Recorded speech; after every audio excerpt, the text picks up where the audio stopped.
Hello everyone. तो एक new learning video में आप सभी का स्वागत है। तो आज के वीडियो में हम ब्रेकर ब्लॉक के बारे में जानेंगे। तो इस वीडियो में सिर्फ हम ब्रेकर ब्लॉक को कैसे आइडेंटिफाई करते हैं इसके बारे में नहीं, इसी के साथ लोअर टाइम फ्रेम पे जाके कैसे प्रॉपर एक एंट्री एंड एग्जिट हम ले सकते हैं इसके बारे में भी डिस्कशन करेंगे। एंड डिस्क्रिप्शन में दिए हुए लिंक से लाइव मार्केट सपोर्ट, चार्ट या गाइडेंस के लिए आप हमारे फ्री टेलीग्राम चैनल को ज्वाइन भी कर सकते हो। तो ब्रेकर ब्लॉक क्या होता है? ब्रेकर ब्लॉक एक ऐसा सप्लाई या डिमांड जोन है जो कि ब्रेक होने के बाद एक सपोर्ट या रेजिस्टेंस की तरह काम करता है। ब्रेकर ब्लॉक को प्रॉपर आइडेंटिफाई करके एक लोअर टाइम फ्रेम एंट्री लेने के लिए हमें 3 डिफरेंट रूल्स को याद रखना होगा। पहला रूल है कि higher time frame order block या फेयर वैल्यू गैप हमें पहले मार्क करना होगा। उसके बाद अगर मार्केट का डायरेक्शन अपसाइड है and market lower time frame supply को ब्रेक करता है एक स्ट्रॉन्ग कैंडल के साथ, तो उस केस में हमें हमारा जो सेकेंड रूल है उस हिसाब से उस जोन को मार्क करना है। एंड थर्ड रूल के हिसाब से हमें उस जोन के अंदर कोई फेयर वैल्यू गैप भी ढूंढना होगा लोअर टाइम फ्रेम पे।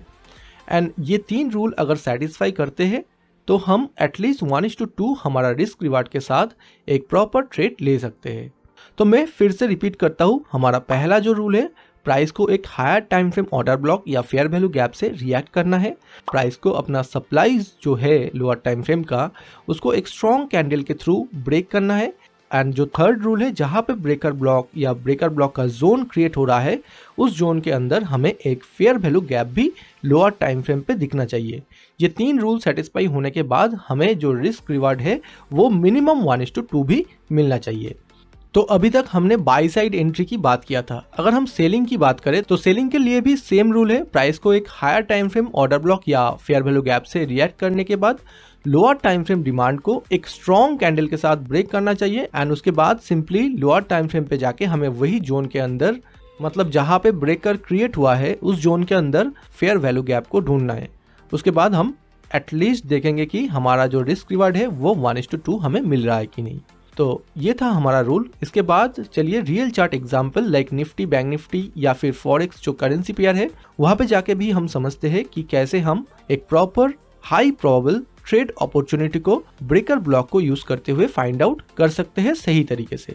तो अभी हमारे सामने है निफ्टी का चार्ट एंड यहाँ पे हम 15 minute as a higher time frame and 1 minute as a lower time frame use करेंगे। आप अगर पोजिशनल या स्विंग ट्रेडर हो तो आप daily as a higher time frame and 15 minute as a lower time frame use कर सकते हो। फॉरेक्स के केस में आप 4 hour as a higher time frame and 15 minute as a lower time frame use कर सकते हो। तो चलिए यहाँ पे पहले हम एक ऑर्डर ब्लॉक फाइंड करते हैं। तो पहले आप 15 मिनट पे देखोगे कि यहाँ पे प्रॉपर एक ऑर्डर ब्लॉक हमें मिल रहा है, क्योंकि ये जो कैंडल है इसके बाद प्रॉपर इम्बैलेंस भी क्रिएट हुआ है। अभी यहाँ पे इसको हमने मार्क कर दिया एज ए ऑर्डर ब्लॉक, ठीक है। तो ये ऑर्डर ब्लॉक मार्क करने के बाद आप देखिए प्राइस इस higher time frame order block से यहाँ पे आके अप्रोच कर रहा है, मतलब फर्स्ट टाइम ये higher time frame order block पे प्राइस आया है। इसके बाद हम लोअर टाइम फ्रेम पे जाके देखेंगे कि कैसे हम लोअर टाइम फ्रेम सप्लाई को आइडेंटिफाई कर सकते हैं। तो क्लियरली ये जो जोन दिख रहा है आपको, ये है लोअर टाइम फ्रेम का सप्लाई जोन, ठीक है। इसको मैं lower time frame supply mark कर देता हूँ, ठीक है। ये लोअर टाइम फ्रेम का सप्लाई जोन है। प्राइस ने अभी higher time frame order block पे रिएक्ट किया है। जस्ट ये जो ऑर्डर ब्लॉक है यहाँ पे प्राइस अभी अप्रोच किया है। इसके बाद प्राइस को एक अच्छा यानी कि स्ट्रॉन्ग कैंडल के साथ इस सप्लाई को ब्रेक करना है। तो अभी देखते हैं। तो यहाँ पे अगर आप ध्यान से देखोगे तो प्राइस ने एक स्ट्रॉन्ग कैंडल के साथ ये जो लोअर टाइम फ्रेम का सप्लाई है इसको ब्रेक कर चुका है। इसके बाद हम जो हमारा थर्ड रूल है उस हिसाब से देखेंगे कि यहाँ पे फेयर वैल्यू गैप क्रिएट हुआ है कि नहीं। तो यहाँ पे देखो ये जो ग्रीन कैंडल का हाई एंड रेड कैंडल का लो के बीच में एक डिफरेंस हमें दिख रहा है। तो ये ही हमारे लिए एक फेयर वैल्यू गैप है। अभी इन दोनों में से कहाँ से एंट्री लेना है? फेयर वैल्यू गैप एंड ये जो सप्लाई है दोनों में जो लोअर रहेगा, मतलब जो डाउन रहेगा, वहां से ही हमें अपना एंट्री सेटअप करना है।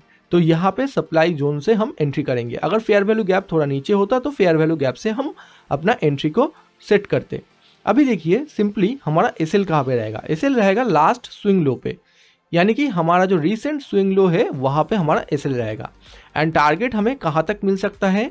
ये जो गैप क्रिएट हुआ है ये गैप तक हम एक्सपेक्ट कर सकते हैं कि मार्केट फिल करेगा। इस केस में हमारा रिस्क रिवॉर्ड जो है वो 1:2.15 हो रहा है, मतलब 1:2 से ज़्यादा मिल रहा है हमें, जो कि हमारा जो फोर्थ कंडीशन आप बोल सकते हो वो भी सेटिस्फाई कर रहा है। तो इसके बाद हम देखेंगे कि कैसे यहाँ से प्राइस ने रिएक्ट किया है। एक चीज़ आप देखिए, जब भी मार्केट ने ऐसे एक न्यू स्विंग क्रिएट किया है तो आप अपना एसएल को यहाँ पे शिफ्ट कर सकते हो, ताकि आपका जो ट्रेलिंग एसएल है वो थोड़ा कम हो जाए एंड टारगेट हमारा वही रहेगा। तो यहाँ पे आप देखिए, नेक्स्ट डे मार्केट एक प्रॉपर गैप अप के साथ ओपन होते ही एक स्ट्रॉन्ग बुलिश कैंडल के साथ अपना जो 1:2 का टारगेट है वो भी कंप्लीट किया है एंड 1:3 भी आपको वैसे ही मिल जाता। मतलब यहाँ से भी अगर आप एसएल को कैलकुलेट करोगे तो आपको 1:3 इजीली मिल चुका है। तो ऐसे ही आप एक हाई प्रोबेबल एंट्री निफ्टी में या बैंक निफ्टी में फाइंड आउट कर सकते हो। तो ये है हमारे पास यूरो यूएसडी का चार्ट। तो यहाँ पे हम देख पा रहे हैं कि एक प्रॉपर एक ऑर्डर ब्लॉक क्रिएट हुआ है। इसको हम सिंगल कैंडल ऑर्डर ब्लॉक भी बोलते हैं, क्योंकि इस ऑर्डर ब्लॉक ने, ये जो कैंडल आपको दिख रहा है, ये पिछले वाले कैंडल का लिक्विडिटी ग्रैब करके क्रिएट हुआ है एंड उसके बाद प्राइस एक फेयर वैल्यू गैप भी क्रिएट किया है in the higher time frame. अभी इसको हम as a order block mark कर लेंगे। ये जो जोन है इसको हमने ऑर्डर ब्लॉक मार्क कर दिया। अभी ऑर्डर ब्लॉक मार्क करने के बाद हम लोअर टाइम फ्रेम पे जाके देखते हैं कि कैसे हमें यहाँ से एंट्री मिल सकता है। तो लोअर टाइम फ्रेम 1 मिनट पे हम जाते हैं। तो ये है हमारे पास लोअर टाइम फ्रेम का सप्लाई जोन। तो इसको कैंडल ने अभी प्रॉपरली ब्रेक नहीं किया है। तो अभी जाके देखते हैं नेक्स्ट क्या होता है। तो इसके बाद हम देख पा रहे हैं कि फिर से प्राइस डाउन आया है। तो हमारा जो सप्लाई जोन है, रिसेंट वाला सप्लाई जोन, वो यहाँ पे हम शिफ्ट कर देंगे। ठीक है, ये हमारा रिसेंट सप्लाई जोन हो गया एंड उसके बाद अभी तक भी market higher time frame order block पे है। मतलब higher time frame order block को अभी भी मार्केट ने ब्रीच नहीं किया है एंड हमारा रिसेंट सप्लाई यहाँ पे हमें दिख रहा है as a lower time frame. And इसके बाद आप देखिए, यहाँ पे प्रॉपर बुलिश कैंडल के साथ इस सप्लाई जोन को मार्केट ने ब्रेक कर दिया है। तो हमारा जो सेकंड रूल है, ये एक स्ट्रॉन्ग कैंडल के साथ ब्रेक करना चाहिए जोन को लोअर टाइम फ्रेम पे, वो भी सेटिस्फाई हो गया। उसके बाद क्या देखेंगे हम, फेयर वैल्यू गैप क्रिएट हुआ है कि नहीं। तो इस लेवल पर एक प्रॉपर फेयर वैल्यू गैप भी हमें क्रिएट होते हुए दिख रहा है। ये हमारे लिए फेयर वैल्यू गैप है। अभी एंट्री कहाँ से लेना है, अभी supply zone and fair value gap दोनों में से जो लोअर साइड पे रहेगा या डाउन साइड पे रहेगा, वहां से ही हम एंट्री लेंगे। पिछले केस में सप्लाई जोन डाउन था, इसलिए हमने सप्लाई जोन के ऊपर से एंट्री लिया था, लेकिन यहाँ पे fair value gap down side है, तो यहाँ पे हम फेयर वैल्यू गैप से ही एंट्री लेंगे। तो यहाँ से हमारा एंट्री होगा एंड हमारा जो एसएल होगा वो होगा रिसेंट जो हमारा स्विंग लो क्रिएट किया है यहाँ पे, तो ये हमारा एसएल हो जाएगा। अभी हम टारगेट कितना ले सकते हैं, टारगेट सिंपली ये जो हाई है यहाँ तक ले सकते हैं।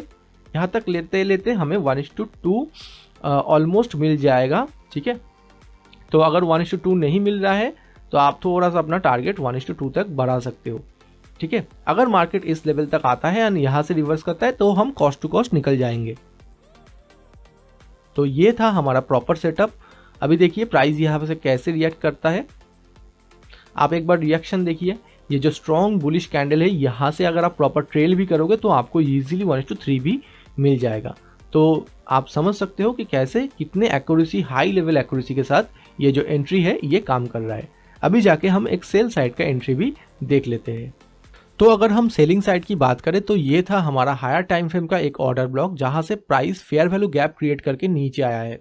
तो यहाँ पे प्राइस जब अप्रोच कर रहा है हायर टाइम फ्रेम पे, तब हम सिंपली लोअर टाइम फ्रेम पे जाएंगे, यानी कि 1 मिनट पे।